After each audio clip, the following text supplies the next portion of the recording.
Hi, I'm Seamless, and today is time for a new production basic lesson. This one is going to be on sub separation. I was actually going to make this a how to bass, but I realized that this is actually a pretty common, like a core level basic idea about producing this kind of music that's pretty important. So interestingly, this was brought about because I went to a Skrillex show the other day at the Mullen Center in Amherst. And one of the things that I actually went in with the idea that I was going to pay attention to was how the bass felt on a large system like that in a large environment, and then try and like compare that with how I know the songs feel and sound in real life.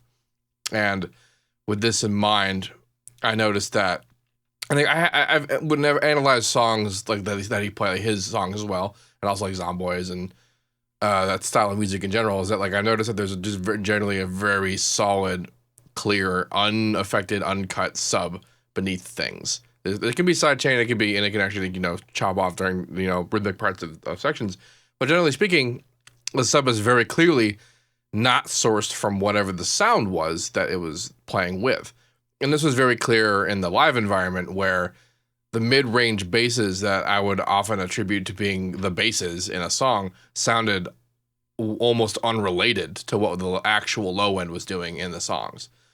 And this was very weird to me. But I mean, this isn't really news to me, but I figured I should talk about this in a video at some point. So I have a bass here. I've actually done a tutorial on this bass on one of the more recent how to basses, but let's just listen to it for a second.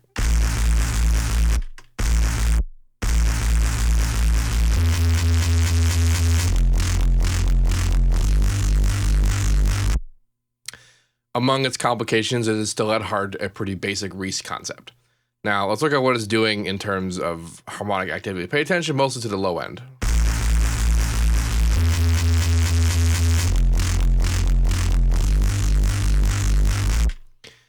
So the first question someone might have about what I'm talking about is, what is sub? What is sub bass? What is this?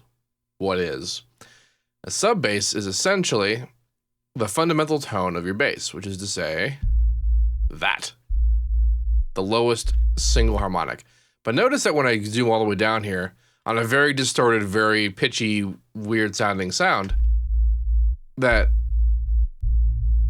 it's not consistent. It's not very solid. It's kind of wobbly and all over the place.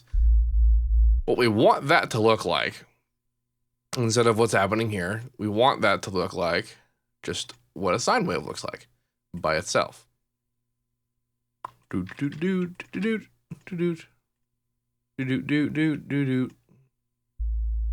That. That is a solid, unscrewed with, unmessed with, regular looking sub. Versus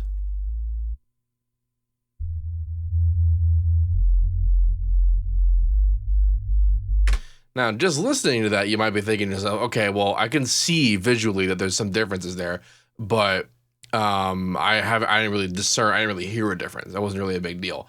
Why do we care about separating the sub? Well, for this style of music that this kind of sound is usually involved in, the mixing and mastering process is rough. It's really hard, and it's all about squeezing the very last inch amount of headroom of everything that you possibly can get. And among the weird wobbliness of the low end of the bass, it's also worth noting that there's even activity like in the real sub, like infrasound area, and like that can be solved by doing other things. But really, what we're after is especially if we like the way that I generally approach this, and the way that I'm going to recommend that you approach it, is that you have your sound, your main sound. That's this guy. There's a channel settings window somewhere. Yeah. You have the main sound that's this guy. And then in whatever channel it's in, still that, you high pass it. You just completely remove the low end.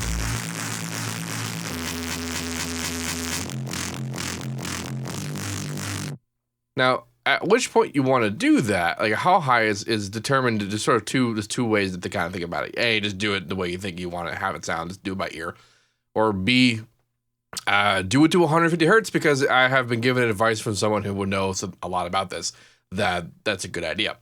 And then what you do is once you've got this, you layer in a separate sine wave together with the original.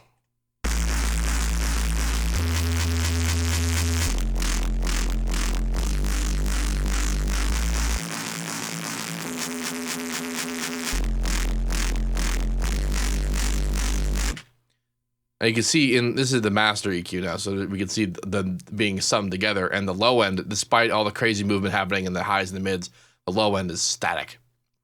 Now, a sub, the way that you can use a sub, it can be either just a sine wave, or you can get a little fun and use other kinds of waveforms. You can use you can distort a sine to get more of a square concept. Like just play it.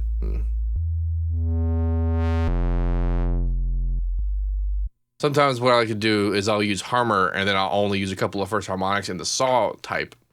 You can do that. You can do that in Citrus too. Put on a saw wave, and then is this filter, pre-filter? Yeah, there you go.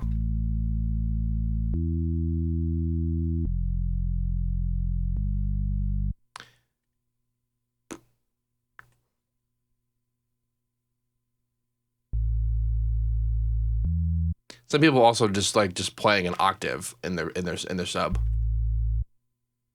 Because if you look at the high passing in the original sound here,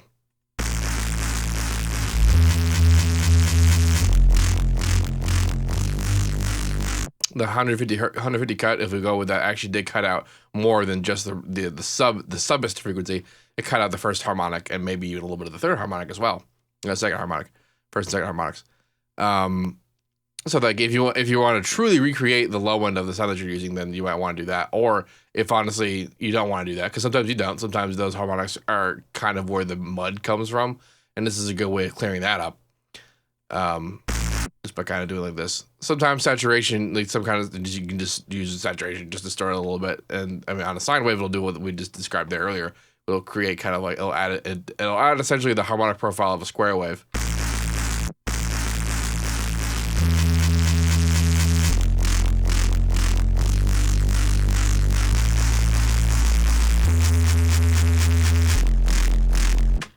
Now, the beauty of doing this, and the reason why this is a good idea, is because when you're doing your mix, like if you do it like this, the way I was just doing it, where you high pass everything and then you have the separate sub. This means that in your low end mix, you're only going to have two things. You're going to have the bass of the kick drum and this separate sub.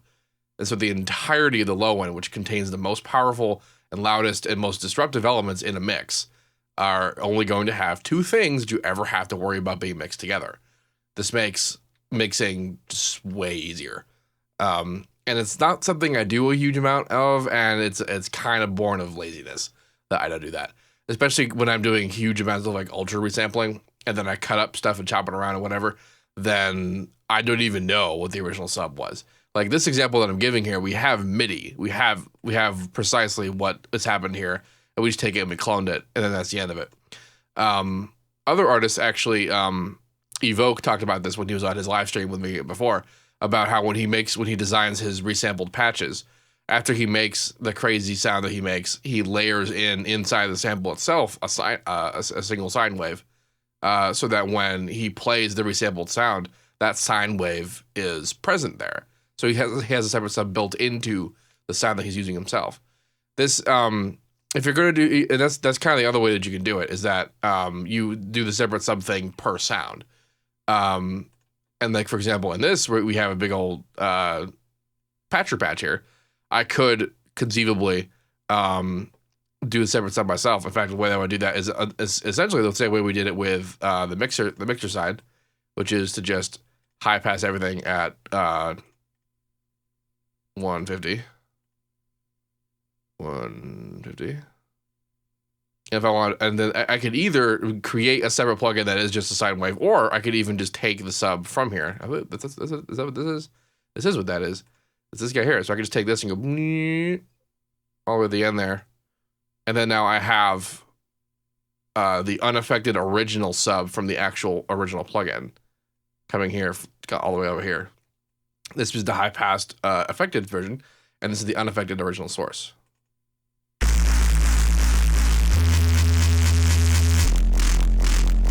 This has a pretty big difference between the separate sub I put over here. Yeah.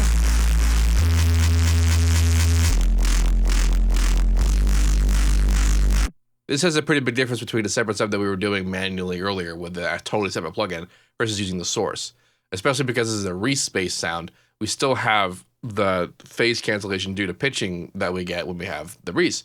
And sometimes that can be cool to have that as the original source. If you don't want that, then it's just an example of Padger. You can just do what we did with the actual. That's not what I wanted. With the actual plugin from the mixer, where we just have a sine wave coming out and then it's following it.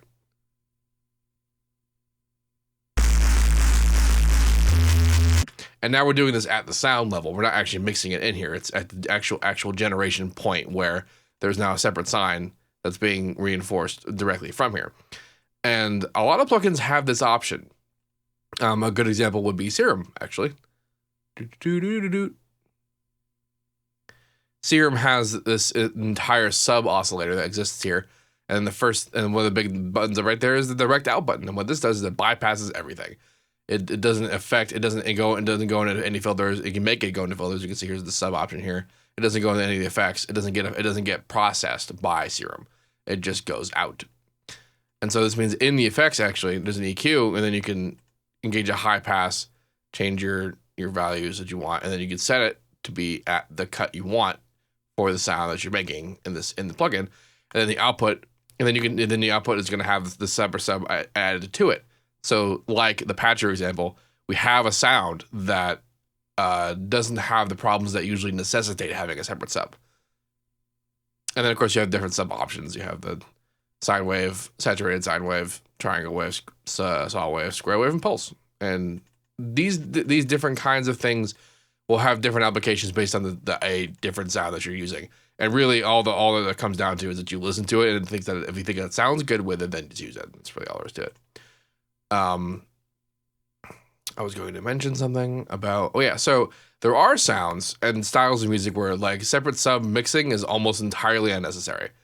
Like for example, if you're doing a lot of just like saw wave based things, like it's almost completely unnecessary for you to have like regular, by saw wave based things I mean clean, unedited, unaffected waveforms. Because if you just look at what happens,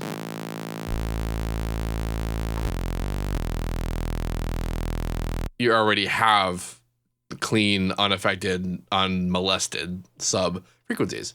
You don't need to high pass it and screw with it to make the mix work. Certain genres that aren't as heavy and loud and stupid and large as like, the bro step stuff that I like, also wouldn't really require that kind of processing anyway, just because the mastering is different, the mixing is different, it's just lighter, that kind of thing. But the separate sub business, like it's also kind of a unity thing though, like because the way that I approach it is that I'll have a bus, like if you look at any of the mixing and the mastering tutorials I'll talk about, I'll have a bus where I have the sidechain, everything being sidechained into it, and then since all the synths are already going in there, I'm going to high pass everything, even if some of the sounds are basic waveforms with they don't really need to have some sub reinforcement. Then I'll do that. And then I'll have another oscillator going into an entirely separate channel where it's kind of its own deal. So I have my 3 buses are the drums, the sidechain, and the sub. And actually doing this is something that requires planning on my part. Because like I said, if I'm doing crazy resampling and ultra chopping and super editing and whatever, and I didn't plan ahead that I was going to have a separate sine in there, then it's going to have a really loose low end. And I am left on to either redoing it all to have a separate sine in there or just like guessing what the separate sine is, like what the MIDI is, and then writing it in there. Which I did, if you're curious, with the Killer Instinct remix, which is the last making of I did for something. But like I said also earlier, the solution to the chopping and editing thing would be to do the separate sub selection in the sound itself, like we did with the Dirty Reese here. Now that I have the sine in here, if I were to render this out and chop it up, I would have a solid sine everywhere because the solid sine is in the file. I don't have to worry about doing separate and keeping MIDI and whatever, because like the evoke style of doing things would be to do that, and then you have your solid bass all the time. I think I did a good job covering all the necessary parts about this. So the kind of yeah, sure.